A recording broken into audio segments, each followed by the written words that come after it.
स्वरूपाय स्वामिने कापोहारिणे। भगवान श्रीरामकृष्ण परमहंसदेव, जगज्जननी श्री श्रीमा शारदा देवी एवं युगाचार्य स्वामी विवेकानंद के साष्टांग प्रणाम निवेदन करी सर्वाग्रे। आजकेर विशेष महती सभाते उपस्थित श्रद्धेय श्रीजुक्त जगदीश माहातो महाशय, श्रीजुक्त विजयपाल महाशय एवं श्रीजुक्त उत्तम मुखार्जी महाशय, एछाड़ा विद्यालयेर आर जाबतीय शिक्षक शिक्षिका मंडली एवं स्नेहेर छात्र छात्रीबृंद सकलके यथायोग्य स्थाने यथायोग्य सम्मान निवेदन करी। और विशेष एक उद्देश्य निये आमरा एखाने समवेत हयेछि। सकलेई विशेष करे पंचम श्रेणी थेके दशम श्रेणी पर्यन्त जे समस्त छात्र छात्रीरा रयेछे एवं शिक्षक शिक्षिका मंडलीरा रयेछे। आमादेर उद्देश्य एटाई, आमादेर विवेकानंद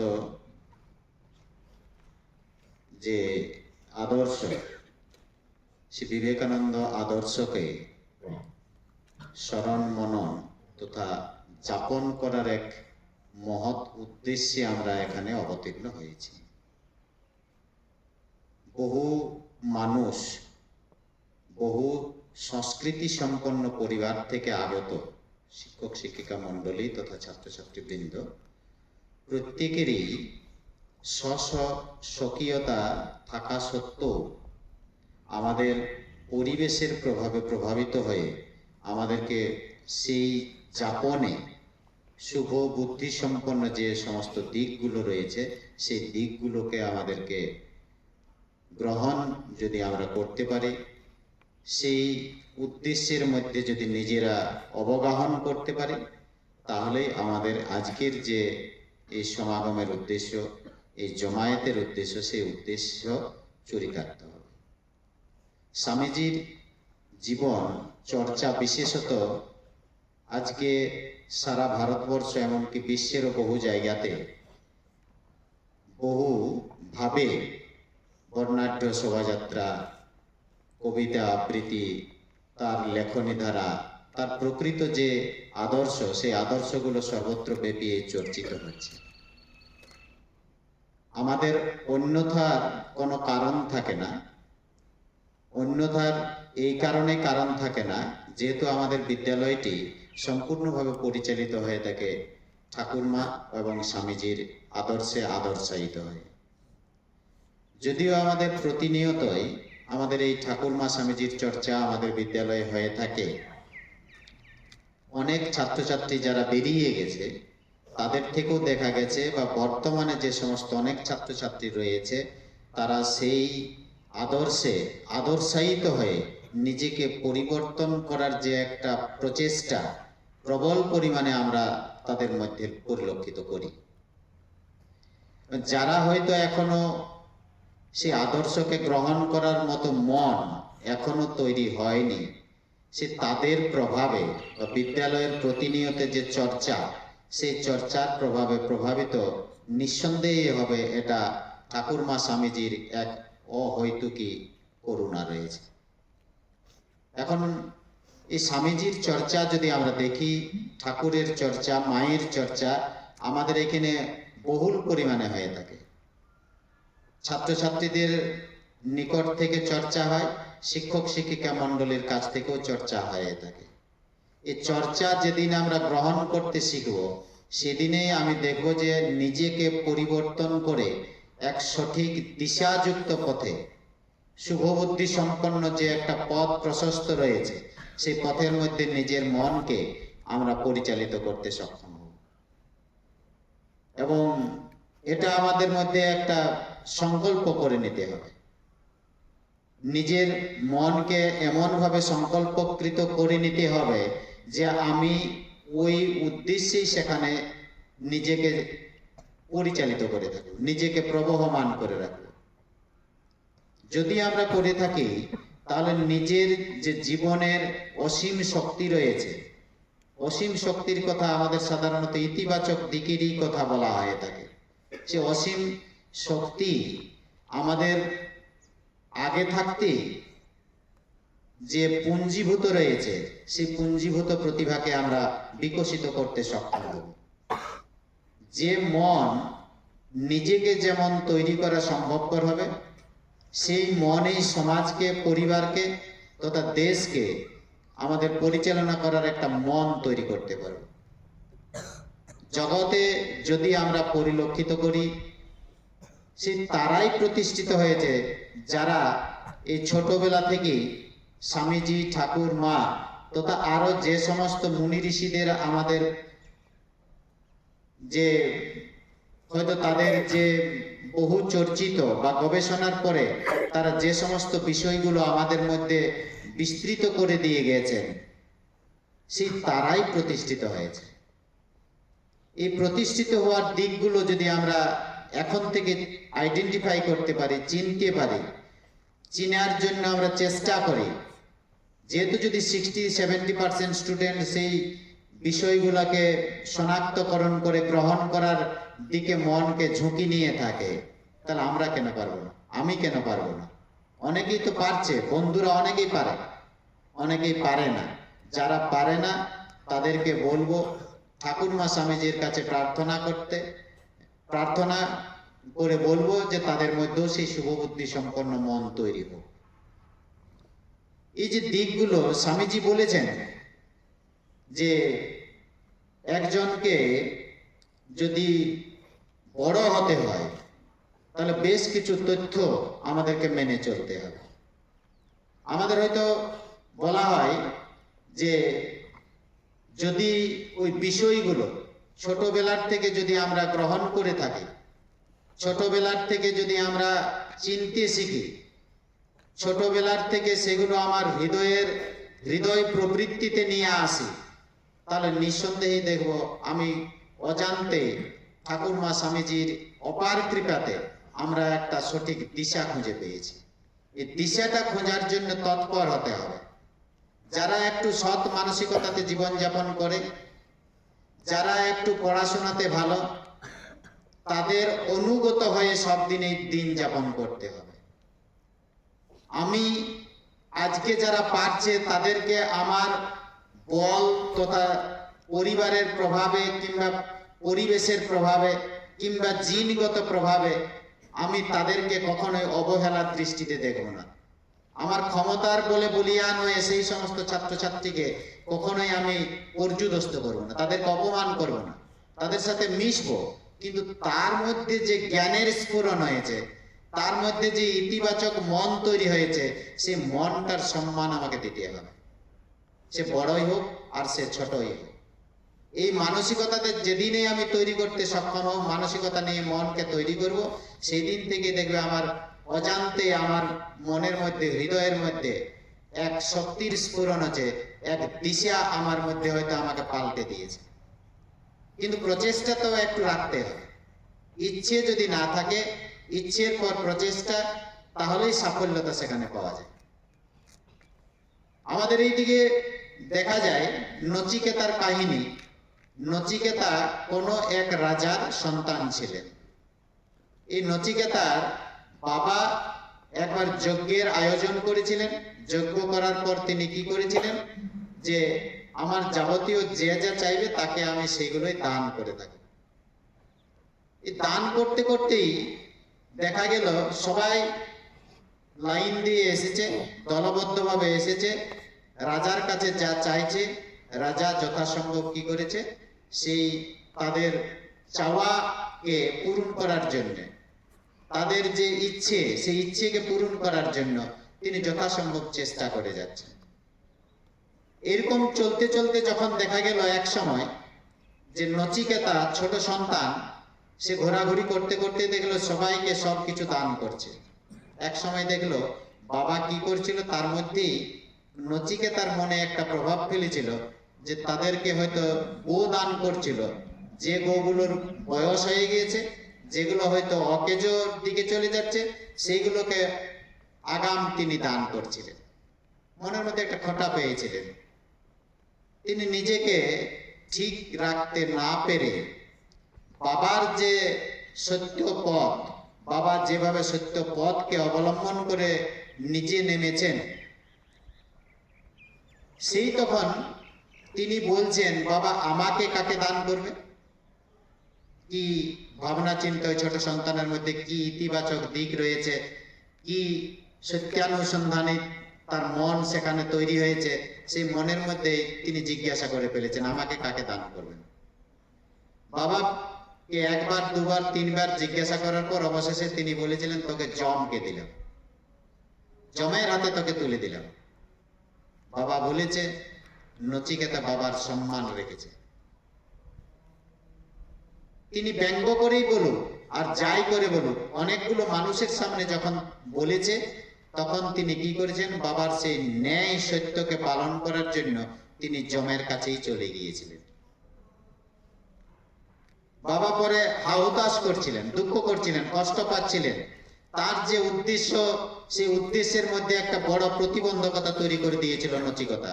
প্রতিবন্ধকতা হলো, সেই প্রতিবন্ধকতাকে লঙ্ঘন করার জন্য তিনি একটা ক্ষেত্র তৈরি করে দিয়েছিলেন, একটা পরিবেশ তৈরি করে দিয়েছিলেন সত্যের দিকে যাওয়ার জন্য। ছেলে বাবাকে সত্যের পথ দেখাচ্ছে। অবশেষে তিনি কি করেছিলেন, তিনি সেখানে গিয়ে পড়ে ওই যমের কাছে গিয়েছিলেন, অপেক্ষা করেছিলেন। একদিন দুদিন অপেক্ষা করার পর যমরাজ যখন সেখানে উপস্থিত হয়েছিলেন, যমরাজ তাকে কি করেছিলেন, পুনরায় আবার ধরাধামে পাঠিয়ে দিয়েছিলেন, সত্যকে জয় করেছিলেন। বাবার উদ্দেশ্য পূর্ণ হয়েছিল। নচিকেতা এই যে কাহিনী, একটা ছোট্ট কাহিনী, কিন্তু মহিরুহ এক উদার ভাবনা বা সত্যানুসন্ধানী একটা ভাবনা সেখানে আমরা যদি অনুভব করি, আমরা সেখান থেকে পেয়ে থাকি। এই গল্পটা স্বামীজি অত্যন্ত শ্রদ্ধার দৃষ্টিতে দেখতেন এবং নচিকেতাকে প্রচুর শ্রদ্ধার দৃষ্টিতে দেখিয়ে তিনি দেখাতেন। এবং পরবর্তী ক্ষেত্রে সেই শ্রদ্ধার গল্প তিনি ভারতবর্ষ এবং ভারতবর্ষের বাইরে বহু জায়গাতে এই গল্পের উপস্থাপন করেছিলেন। কোন একটা গল্পটা গল্প নয়, গল্পের ভিতরে যে একটা দিক রয়েছে, সেই দিকটাকে স্পর্শ করার জন্য বহু মানুষকে তিনি এই দিকটা অনুভব করার, তাদেরকে প্রভাবিত করার তিনি প্রচেষ্টা চালিয়েছিলেন। এই ছিলেন স্বামী বিবেকানন্দ।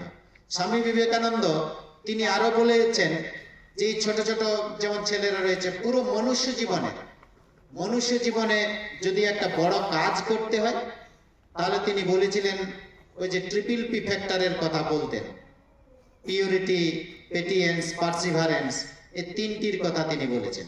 পিউরিটি পবিত্রতা বলেছেন। পবিত্রতা কি?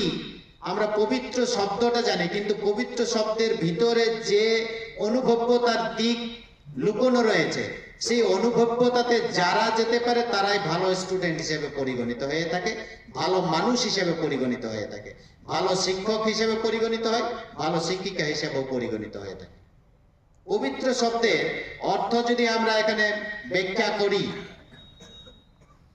যদি আমরা একটু মননশীলতায় যাই, তাহলে এর বহু অর্থ আমাদেরকে বহু প্লাবিত করে থাকে, আমাদের মনকে একটা সৎ পথে। পবিত্র বলতে আমরা হয়তো সাধারণ অর্থে যা জানি যে পরিষ্কার পরিচ্ছন্ন হয়ে আমাদের থাকলেই পবিত্র হয়ে গেল। তিনি পবিত্রতা বলেছেন কোন দিক থেকে বলেছেন? তিনি পবিত্রতার কথা বলেছেন যে আমি আমার মনটাকে সত্যের দিকে বা ঈশ্বরের দিকে যতখানি এগিয়ে নিয়ে যেতে সক্ষম হয়েছি, সেটাই ততখানি আমার মনটা পবিত্র হয়েছে। পবিত্র শব্দের অর্থের ব্যাখ্যা বহুভাবে নিয়ে আসা সম্ভবপর, বহু দিক থেকে আসে। সোজা সাপটা কথা, মা বাবারা আমাদিগকে যে কথা বলেছেন, ঈশ্বর সম্পর্কে আমার যে ধারণা রয়েছে, ঈশ্বর বলতে ন্যায়টাই যদি আমি বুঝি, তাহলে ঈশ্বরকে আমি উপলব্ধিতে নিয়ে আসতে সক্ষম হব, তার বাইরে কিন্তু আমরা নিয়ে আসতে সক্ষম হব না। সোজা সাপটা কথাতে মা বাবার কথাতে আমি মা বাবার দিকে যতটা অগ্রসর হতে পেরেছি, ন্যায় পথের দিকে আমি যতটা অগ্রসর হতে পেরেছি, ঈশ্বরের দিকে আমি মনটাকে যতটা এগিয়ে নিয়ে যেতে সক্ষম হয়েছি, সেটাই হলো পবিত্রতা। আমাদের এই যে বলা হয় অন্তরিন্দ্রিয়ের কথা, কাম, ক্রোধ, লোভ, মোহ, মদ, হিংসা, ঈর্ষা, এগুলোর থেকে যতটা আমি দূরে থেকেছি ততটাই আমি পবিত্র। এই পবিত্রতা আমাদের জীবনের একটা অন্যতম দিক হলো যে কোনো বড় কাজ করতে গেলে, দেশকে সুরক্ষিত করতে গেলে এই পবিত্রতার প্রয়োজনীয়তা অবশ্যম্ভাবী রয়েছে। আমাদেরকে এই পবিত্রতার দিকে আমাদের মনকে ধাবিত করে নিয়ে যেতে হবে। মা বাবা 100 নম্বর যদি কোনো একটা ছেলে কম পায়, মা বাবা, স্কুল তথা নিজের যে গরিমা, সেই গরিমা কখনো ন্যূজ্য হয় না, কিন্তু ন্যূজ্য হয়ে যায় যদি অপবিত্রতা আমার মধ্যে ছাপ পড়ে যায়। যে কোনো বড় কাজ করতে গেলে, মা বাবার মুখোজ্জ্বল করতে গেলে আমাকে ওই পবিত্রতার যে বিষয়গুলো বলা হলো সেই পবিত্রতার বিষয়ে আমাকে অবগাহন করতে হবে। ধৈর্যের কথা বলা হয়েছে। ধৈর্য আমাদের বাল্মীকিকে দেখতে পাই আমরা। আমাদের ধৈর্যের গল্প প্রচুর রয়েছে। ধৈর্যের গল্প হরিশ্চন্দ্রের মধ্যেও পাই, তার মধ্যে অধ্যবসায়ীর কথা আমরা পেয়ে থাকি। যদি পুরাণের দিকে যাই, আমাদের এখানেও যদি দেখা যায়, অনেক স্টুডেন্টদের মধ্যে অন্যতম একজন স্টুডেন্ট, অনেকগুলো স্টুডেন্ট আছে অন্যতম মধ্যে, তার মধ্যে একজন স্টুডেন্ট এখানে কোন সময় পড়ছে, ঘুমোচ্ছে, মাস্টাররা হদিস পায় না, যদিও বেরিয়ে গেছে তারা। এখানে কখন ঘুমোতো সেটা দেখতে পেত না মাস্টার মশাই। যে মাস্টার মশাই ওই রুমে থাকতো, বলছে স্যার আমরা কখনো দেখলাম না যে কোন সময় ঘুমাচ্ছে। তাকে জিজ্ঞাসা করা হয়েছিল শরীর খারাপ হওয়ার সম্ভাবনার দিকে লক্ষ্য করে। সে বলেছিল ওই যে স্যার আমি ওই পড়তে পড়তেই যা আমি ঝিমুনি হলো আমার, বা ওই তার মধ্যেই আমি হয়তো বিছানাতে একটু শুয়ে দিই, আবার পরক্ষণেই উঠে যায়, আমাকে ঘুমোতে দেয় না। কে ঘুমোতে দেয় না? তার স্বপ্নটাই ঘুমোতে দেয় না। কোন স্বপ্ন? আমাকে রেজাল্ট করতে হবে, রেজাল্টের স্বপ্নই তাকে ঘুমোতে দেয় না। এটাই প্রকৃত স্বপ্ন। রাত্রি জেগে একটা চিত্র আমার মধ্যে অঙ্কিত হলো, সেটা স্বপ্ন নয়। এপিজে আব্দুল কালাম অনেক আগেই বলে দিয়ে গেছে। আমার মধ্যে চাঞ্চল্যতা থাকবে, অস্থিরতা থাকবে। কিসের অস্থিরতা? আমাকে মনুষ্য বোধকে জাগরণ করার জন্য আমার চাঞ্চল্যতা থাকবে। এই সমস্ত দিকের কথা তিনি বলেছেন। এই ধৈর্যের অধ্যবসায়ের কথা। হরিশ্চন্দ্র তো ন্যায়ের একটা পথিকৃৎ ছিলেন, সত্যবাদী হরিশ্চন্দ্র বলাই হয়। সত্য যেখানে আমাদের মধ্যে দেবত্ব ভাবের কথা স্বামীজি অনেকবারই বলেছেন। মানুষ জন্মগ্রহণ করার মধ্যে তার মধ্যে দেবত্ব রয়েছে, সেটা হয়তো আবরণে আবৃত রয়েছে। সেই দেবত্বকে যদি বিকশিত করতে হয়, তাহলে নিঃসন্দেহে আমাকে এই পবিত্রতার পথে আমাকে যেতে হবে, ন্যায়ের পথে আমাকে যেতে হবে। তাহলে সেই দেবভাব আমরা জাগরণ ঘটাতে সক্ষম। আর এই পথে দেবভাব, মনুষ্যবোধ, এইগুলো যদি কারোর মধ্যে জাগরণ হয়, তাহলে নিঃসন্দেহে সে বই পড়া বিদ্যাতে সেও প্রতিষ্ঠিত হবে, নিঃসন্দেহে প্রতিষ্ঠিত হবে। আমরা ভালো পড়াশোনা করলাম, পড়াশোনাতে মত্ত হলাম বলেই আমার মধ্যে দেবভাব জাগরিত হবে, এটা কখনোই সম্ভব নয়। কিন্তু দেবভাব যদি জাগরিত হয়, তার মধ্যে ভালো ফল, রেজাল্ট, যেটা আমরা বই পড়া বিদ্যে, সেটা নিঃসন্দেহে হবে। একটা আরেকটার সাথে অঙ্গাঅঙ্গি ভাবে জড়িত রয়েছে। অনেক ছাত্রছাত্রী রয়েছে যারা পড়ে কিন্তু অর্থ বুঝে না। রাবণ আর সীতার জ্ঞান চর্চার একটা সময় তাদের মধ্যে এসেছিল, জ্ঞান বিতর্কের বিষয় এসেছিল। জ্ঞান চর্চা, জ্ঞান বিতর্ক, কে কতটা জানে সেই নিয়ে চর্চা হচ্ছে। রাবণের একটা ঘর ছিল, যে ঘরটাতে শুধু বইই ছিল, শুধু বই থাকতো জ্ঞান চর্চার জন্য। ওই গৃহে কাউকে প্রবেশ করতে দেওয়া হতো না। তিনি যখন ওই গৃহে প্রবেশ করতেন, বাইরে সৈন্যরা বিরাজ করত, যাতে করে তার ব্যাঘাত সৃষ্টি না করে জ্ঞান চর্চা। এই জ্ঞান চর্চাতে ব্যাঘাত সৃষ্টি না করার জন্য তিনি সেখানে অত্যন্ত নিয়ম মাফিক সেখানে পড়াশোনা করতেন। অর্থ বুঝতেন না রাবণ। আর শিকার হলো পড়াশোনা করতেন আর অর্থ বুঝতেন, দুটো দিক ছিল তার মধ্যে। সীতাকে সেই জন্য পারেনি, হেরে গিয়েছিল রাবণ, ঘরটাকে জ্বালিয়ে দিয়েছিল। এই জ্ঞান বলছে আমার প্রয়োজন নাই, সেটা তো তোর দোষ। তুই পড়বি, অর্থ বুঝবি না, তাহলে পড়ে আমার লাভটা কি হলো? পড়ে কি আর উপরের দিকে ওঠা যায়? বুঝে উপরের দিকে ওঠা যায়, মননশীলতায় উপরের দিকে ওঠা যায়। যে ব্যক্তির কথা বলা হলো, যে মনকে বিস্তৃত করার কথা বলা হচ্ছে, সেই বিস্তৃতের জগতে আমার মনকে নিয়ে যেতে হবে। মহা আনন্দ রয়েছে সেখানে, চরম আনন্দ রয়েছে।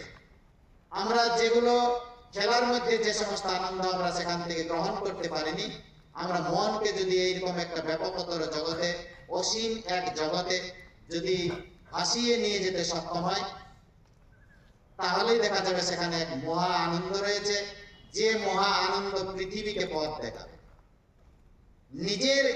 নিজেকে পথ দেখানো, পরিবারকে পথ দেখানো, সমাজকে পথ দেখানো, একটা জাতিকে পথ দেখানো, এটা তো রয়েছে, এমনকি গোটা বিশ্বকে পথ দেখাতে পারে এই মহানন্দে। আমি অর্থই বুঝলাম না, পড়ে গেলাম, একাগ্রতায় আমি পড়াশোনা করলাম না, চলে গেলাম, তাহলে তারাই রাবণ হয়। যারা পড়ে যায়, অর্থ বুঝে না, তারাই হলো রাবণ। রাবণ কোন চরিত্র আমরা যদি খুঁজি তাহলে সেখানে নাও পেতে পারি। পড়লাম, অর্থ বুঝলাম না, এটি পড়া হলো কখনো? এটা কখনোই পড়া হয় না। আমাদেরকে দৃঢ় প্রতিজ্ঞ হতে হবে, পড়াটার একটা অর্থ আছে, যে অর্থটা পেলেই আমার শরীরের মধ্যে এক শিহরণ চলে আসে, শিহরের অনুভূতির একটা কথা আমার মধ্যে জাগিয়ে দেবে। যে অনুভবতার প্রয়োজনীয়তা রয়েছে, অনুভবেই যদি না হয় তাহলে পড়ে কিছু লাভ নেই। পড়ে যদি আমি অর্থ বোধে না আনি তাহলে অনুভব হবে না, অর্থ বোঝার ক্ষেত্রে যেতে হবে। তার জন্য আমি বলছি, যে সমস্ত ছাত্র ছাত্রী যারা ন্যায়কে চিনতে শিখেছে, যারা দেবভাবকে বিকশিত করার একটা পথ, একটা দিশা তারা ঠাকুরমা স্বামীজির অপার কৃপাতে তারা লাভ করেছে, সে তাদের কাছে আমাকে অসভ্য আচার আচরণ, অভব্য আচার আচরণ তাদের কাছে আমাদের কখনই করা উচিত। তাদের সাথে আমাকে কি করতে হবে? তার যে ওই তাড়াতাড়ি দ্রুত সে যে তার মনকে বিকশিত করার একটা পথে নিজেকে নিয়ে চালিত করে চলেছে, সেই মনটাকে আমাকে সম্মান করতে হবে। অনেক দেখেছি ভালো ছেলে মেয়ে যারা রয়েছে তাদেরকে ব্যঙ্গ করে, বিদ্রুপ করে। কিসের জন্য ব্যঙ্গ বিদ্রুপ করে? আমি তো ওই জন্য আসিনি। আমি কি রাবণের ভূমিকায় এখানে অবতীর্ণ হতে এসেছি? রাবণের ইতিবাচক দিকও রয়েছে প্রচুর রাবণের, কিন্তু ওই সীতা আর রাবণের যখন চর্চা হচ্ছে, তখন সীতা আর রাবণ দুটো যে চরিত্র আমাদের কথা এখানে বলা হয়েছে, বাস্তবে নয়, বাস্তবে ভাবার আমার দরকার নাই। আমাকে ভাবতে হবে এটাই, যে পড়েছে, অর্থ বুঝেছে, সেই একটা প্রতীকী রূপে আমাদের সামনে দণ্ডায়মান হয়েছে সীতা। আর পড়েছে, অর্থ বুঝে নাই, সে একটা প্রতীকী রূপে এসেছে আমাদের কাছে রাবণ। আমাদের মধ্যেই দেখবি সীতা হবে, আমাদের মধ্যেই রাবণ। এই মানসিকতাতে আমাদের মনকে প্রস্তুত করাতে হবে, আমাদেরকে দৃঢ় প্রতিজ্ঞ হতে হবে। এইভাবে যদি আমরা না করি তাহলে কিন্তু উপরের দিকে ওঠা আমাদের পক্ষে অনেকখানি পিছিয়ে যাবে, সময়টা পিছিয়ে যাবে। এখন এইগুলো হওয়ার পরে তারপরে আবার বলেছে যে ন্যায় শক্তিতে একটা বিশ্বাস জন্মাতে হবে। ন্যায় শক্তি, যে ঈশ্বর শক্তিটাই হলো ন্যায় শক্তি। মা বাবা আমাকে যেটা বলছে সেটা ন্যায় শক্তি। আমি যদি ওইটাই বিশ্বাস না করি তাহলে আমি পথে নামবো কি? মা বলছে এই বদমাইশ করিস না, বাবা বলছে দুষ্টুমি করিস না, অন্য ছেলেদের সাথে ঝামেলা করিস না, পড়াশোনা নিয়ে থাকবি, পড়াশোনা না পারলে মাস্টারের সাথে সহযোগিতা নিবি, মাস্টারদের সাথে ওবিডিয়েন্সি রেখে, রেসপেক্টফুলনেস রেখে মিশবি। অনেক মা বাবাই বলে, অনেক মা বাবা শিক্ষিত মা বাবা আছে। শিক্ষিত বলতে বই পড়া বিদ্যাতে বলছি না, মনুষ্যত্বের দিক থেকে শিক্ষিত অনেকেই আছে। সেই মা বাবারা যখন বলে, আমি যদি সেটা শুনি তাহলেই নিজেকে বিশ্বাস করা হলো। ন্যায় শক্তির প্রতি আমার যে একটা প্রগাঢ় বিশ্বাস, এইভাবে আমাকে তৈরি করে নিতে। ন্যায় শক্তিতে আগে বিশ্বাস যে হ্যাঁ ওটাই আসল শক্তি, ওই শক্তিটাই জগৎকে চালাচ্ছে, ওই শক্তিটাই একটা সমাজকে টিকিয়ে রেখেছে, ওই শক্তিটাই আমরা নিরাপদে ঘুমোতে পারছি। ন্যায় শক্তির উপরে বিশ্বাস রাখতে হবে, প্রগাঢ় একটা বিশ্বাস তৈরি করতে হবে। হিংসা আর সন্দেহ এগুলো দূরীভূত করতে হবে। হিংসা আর সন্দিগ্ধ ভাবের একান্ত ভাব থাকতে হবে। একজন মানুষকে মানুষ হতে গেলে হিংসা রাখা যাবে না। ওই হিংসা বলতে ওই যে ভালো ছেলে পারছে, কেউ পারছে, তখন আমি হিংসায় মত্ত হয়ে গেলাম, এটা আমার মধ্যে রাখা যাবে না। অহিংস হতে হবে। মহাত্মা গান্ধী অহিংসা আন্দোলনের একজন অন্যতম একজন পুরোধা ছিলেন। আরো অনেক মানুষই রয়েছে। এই অহিংসা আমার মধ্যে যদি জাগরিত ঘটাতে পারি, আমার মধ্যে তো অহিংসা আছে, জাগরণ ঘটানোর মনটা আমার নেই। অহিংসা আমাকে জাগাতে হবে। হিংসা রাখবো কেন? আর সন্দেহ মানুষের উপরে রাখা যাবে না। সন্দেহ কিসে? আমি যদি নিজে ঠিক থাকে তাহলে অপরের উপর সন্দেহ কেন করব? আমি যদি নিজেকে জানতে পারি আমি ঠিক আছি, ন্যায় শক্তিতে ন্যায় পথে নিজেকে চালনা করছি, তাহলে আমার সন্দেহ করার কোনো অবকাশ থাকে না। সন্দেহ করেও কিছু আমার করতে পারবে না। ওটাই হলো শক্তি, যে শক্তির কাছে ওরা ছারখার হয়ে যায়। কারা ছারখার হয়ে যায়? যারা সন্দেহজনক মানুষ। আমার উপর আমাকে তাকে বিশ্বাস করতে হবে। বিশ্বাস যদি না করি তাহলে কিন্তু দেখা যাবে যে ওই সন্দেহ আমার মধ্যে থাকে আমার মনের মধ্যে তৈরি হয়ে যাচ্ছে। সন্দেহটাই যেন আমার বিষয় হয়ে যাচ্ছে, সন্দেহটাই আমার দৈনন্দিন চর্চার বিষয় হয়ে যাচ্ছে, সন্দেহটাই আমাকে একটা অন্যায়ের পথে নিয়ে যাচ্ছে, সন্দেহটাই আমাকে হিংসার পথে নিয়ে যাচ্ছে। অপবিত্র হয়ে যাওয়া হবে যদি এরকম করা হয়। আমাদের এইরকম একটা মন তৈরি করে আমাদেরকে এগিয়ে যেতে হবে। আবার ওখানে বলেছে যে সৎ হতে চায় পারলে তাকে সহযোগিতা করো, না পারলে চুপচাপ। যে সৎ হচ্ছে একই কথা আছে, ঘুরে ফিরে যদি আমরা দেখি সব কথাগুলো পরস্পর রিলেটেড হবে। স্বামীজির কথা তিনটা কথা বলেছে, যে সাধুতার শক্তিতে প্রগাঢ় একটা বিশ্বাস রাখতে হবে। দ্বিতীয়ত বলা হয়েছে হিংসা আর সন্দিগ্ধ ভাবের একান্ত অভাব থাকতে হবে। তৃতীয়ত বলা হয়েছে যে সৎ হতে চায় তাকে সৎ হতে সাহায্য করতে হবে, নতুবা আমাকে চুপচাপ থাকতে হবে। এটা একটা দিকের কথা বলা হয়েছে। আরেকটা দিকের বলা হলো যেটা ট্রিপল পি ফ্যাক্টরের কথা বলা হলো, পিওরিটি, পেটিয়েন্স আর পারসিভারেন্স। এখানে তিনটা কথা বলা হয়েছে। সমস্ত জায়গাতে যদি দেখা যায় তাহলে ওই একটাই আছে, নিজেকে সত্যের পথে বিশ্বাসী করানো। এটা যদি কেউ করে এত সব কোনো কিছু করার দরকার নেই। সত্যের উপর তার যেন নেশা থাকে, সত্যের উপরে যেন ইগারনেস থাকে, সত্যকে পাওয়ার জন্য প্রবল প্রত্যয়ী হতে হবে। সত্য ছাড়া সে কিছু বুঝে না। যদি আমরা এই পথটা নিয়ে চলি তাহলে অনেক কিছু না পড়লেও হবে। সেই দেখবে মিলে যাচ্ছে সমস্ত কিছু যখন অন্য পুঁথি দ্বারা বা বইকে যখন তারা পড়াশোনা করে, বই এইভাবে আমাদেরকে মনকে প্রস্তুত করাতে হবে। এই জন্য আমাদের উপস্থিতি, অনেকের উপস্থিতি বহু জায়গাতে হয়, অন্যায় বোধে সেখানে উপস্থিত হয়, অপবিত্র হয়ে সেখানে চলে যায়। এই অপবিত্রতা কিসের জন্য? ছেলেদের মন, ছেলেরা বলে ঈশ্বর স্বরূপ। যত ছোট বাচ্চা থেকে জন্মানোর পর থেকে তারা ঈশ্বর বলতে থাকে। কেন বলে? তারা সত্য ছাড়া কিছু বুঝে না। জন্মানোর পর 2.5-3 বছর যদি কোনো সন্তান সন্ততিকে দেখা হয়, যদি না মা বাবার খারাপ প্রভাব প্রবল পরিমাণে প্রভাবিত করে, তাহলে সেই সন্তান অনেক বেশি বয়স পর্যন্ত ঈশ্বরত্ব তাদের মধ্যে পরিলক্ষিত হয়ে থাকে, ঈশ্বরত্ব অনুভব করা যায়। একটাই কারণ, তারা সত্য ছাড়া কিছু বুঝে না।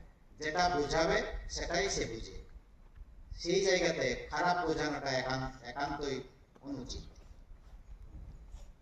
এর যত বয়স হবে এই দিকে অন্যায় প্রভাবিত হয়ে গেছে। অন্যায়ের বীজ কোথাও হয়তো তার মধ্যে বপন করা হয়েছে, এবং সেই কারণে দেখা যায় পরবর্তী ক্ষেত্রে সেই ছেলেগুলোই কি হয়, ধীরে ধীরে একটা খারাপ পথে নিজেদিকে নিয়ে যেতে সচেষ্ট হয়। খারাপ পথ কেন যাবে?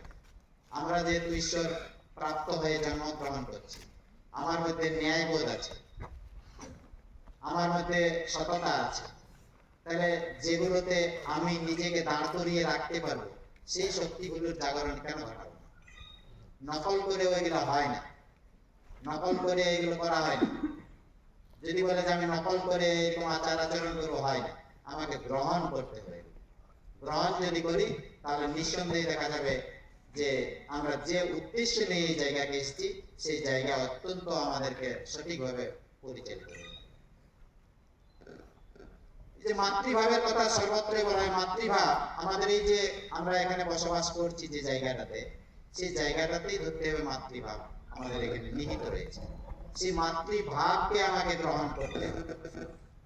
মাতৃভাবকে গ্রহণ যদি আমরা করতে না পারি, তাহলে দেখবে আমাদের এই ন্যায় পথ কখনোই থাকবে না। যে জায়গাতে যে মানুষের মধ্যে মাতৃভাব নেই, যে মানুষের মধ্যে মাতৃ পূজার ভাব নেই, সেই মানুষ কখনো মানুষ হতে পারে না। একটা দেশে যদি মাতৃ পূজা না হয়, তাহলে সেই দেশটা দেশ হয় না। যেখানে মাতৃ পূজার বিষয় রয়েছে, সেই দেশেরই উন্নতি হয়েছে। যে দেশে মাতৃ পূজা নেই, সে দেশের উন্নতি হবে। দেশের ভিতরে, দেশের অন্তর্গত আমরা যেহেতু, সেই দেশের অন্তর্ভুক্ত হওয়ার কারণেই আমাদেরও দেখা যাবে যে আমাদের মধ্যেও যদি মাতৃ পূজা যদি আমাদের নিজেকে যদি বিকশিত করাতে হয়, মাতৃ পূজার ভাব আমাদের মধ্যে জাগরিত করতে হয়। মাতৃ পূজার ভাব যদি আমরা জাগরিত করতে অক্ষম হয়, তাহলে দেখা যাবে আমি আর সামাজিক হিসেবে আমি বিবেচিত হব না, অসামাজিক হিসেবে একজন নয়, আমাদের গাছ পাতা পশু পাখি সবাই আমাকে ওই ভাবেই আমাকে আইডেন্টিফাই করে থাকে। দিকগুলো ইতিবাচক নেতিবাচক দিকের কথা বললাম, ইতিবাচকে বেশিরভাগ বললাম। এবং আজকের এক দিনে স্বামীজি বলেছিলেন যে 100 যুবক পেলে আমি পৃথিবীটাকে উলট পালট করে দিতে পারি। কেমন ধরনের মানুষ? 100 যুবক মানে যে কোনো যুবকের কথা বলেন। এই যে বিষয়গুলোর কথা বললাম, সেই বিষয়গুলো যুক্ত যদি 100 জন মানুষ পাওয়া যায়, তাহলে আমাকে এই জায়গাতে যুবকদের প্রতি তিনি বলেছিলেন যে যুবকরাই ওই ন্যায় পথে প্রতিষ্ঠা করতে পারে। যুবকরাই বীর বিক্রমে সমাজকে চালনা করার যে শক্তি, সেই শক্তিকে তারা আহৃত করতে পারে, সংগ্রহ করতে পারে, এবং সেই শক্তিতে একটা ব্যাপকতর পরিবর্তন নিয়ে আসে। এবং এই দিকগুলো লক্ষ্য করে করে ভারতবর্ষের তাবড় তাবড় মানুষজনেরা বিবেকানন্দকে চর্চা করে, বিবেকানন্দের সমস্ত বইকে পড়াশোনা করে, তারা দেখেছিলেন যে এই বিষয়গুলো যুব সম্প্রদায়ের মধ্যে যদি জাগরণ ঘটানো যায়, তাহলে আমাদের দেশকে অন্য এক ভাব ভাবনাতে প্রতিষ্ঠিত করা সম্ভবপর হবে। সেটা ভারতীয় সংস্কৃতিকে অবলম্বন করি, ভারতীয় সংস্কৃতি বাদ দিয়ে নয়, ভারতীয় সংস্কৃতিকে অবলম্বন করেই তিনি বলেছিলেন। এবং এই ভাব ভাবনা জাগরিত হওয়ার পর পরবর্তী ক্ষেত্রে কি করলেন ভারত সরকার? এই দিনটাকে যুব দিবস হিসাবে পালন করার কথা বললেন। সেই কারণে বললাম এই যুব দিবস কেবলমাত্র আমরা চর্চা করছি, আমাদের প্রতিষ্ঠানের মধ্যে নিহিত নেই। যারা এই চর্চাতে চর্চা করেন না, এই আদর্শে চর্চা করেন না, তারাও আজকে সরকারি বেসরকারি সমস্ত অফিস আদালত সমস্ত জায়গাতে 12ই জানুয়ারিকে যুব দিবস হিসেবে পালন করা হচ্ছে। আমাদেরও একটা সৌভাগ্য হয়েছে সেই দিনটাকে সারা ভারতবর্ষের সাথে আমরাও পালন করার একটা সুযোগ হয়তো সেখান থেকে পেয়েছি। এই যে সুযোগটা, এই সুযোগটাকে আমাকে ইতিবাচক মনে আমাকে কার্যকরী করে নিতে হবে। এই জন্যই আমাদের এখানে সমাগম, এই জন্যই আমাদের জমায়েত, এই জন্যই আমাদের বিবেকানন্দের স্ট্যাচু, এই জন্যই আমাদের ওই সুসজ্জিত করে মনকে একটা পবিত্র ভাবে চালনা করার জন্য যে পরিবেশ, সেই পরিবেশটা তৈরি করে দেওয়া হয়েছে। আমি আর বিশেষ কিছু বলতে চাইছি না। আজকের যে যুব দিবস 12ই জানুয়ারি স্বামী বিবেকানন্দের জন্মদিন উপলক্ষে আমরা সকলে এখানে সমবেত হয়েছি, সেই সমবেত ভাব যে উদ্দেশ্য নিয়ে আমরা এখানে এসেছি, সেই উদ্দেশ্য ঠাকুরমা স্বামীজির কাছে প্রার্থনা করব আমাদের প্রত্যেকের মধ্যে সেই ইতিবাচক, সেই ন্যায়বোধ, সেই সততার শক্তি, সেই ধৈর্যের শক্তি, সেই অধ্যবসায়ের শক্তি আমাদের প্রত্যেকের মধ্যে জাগরিত হোক।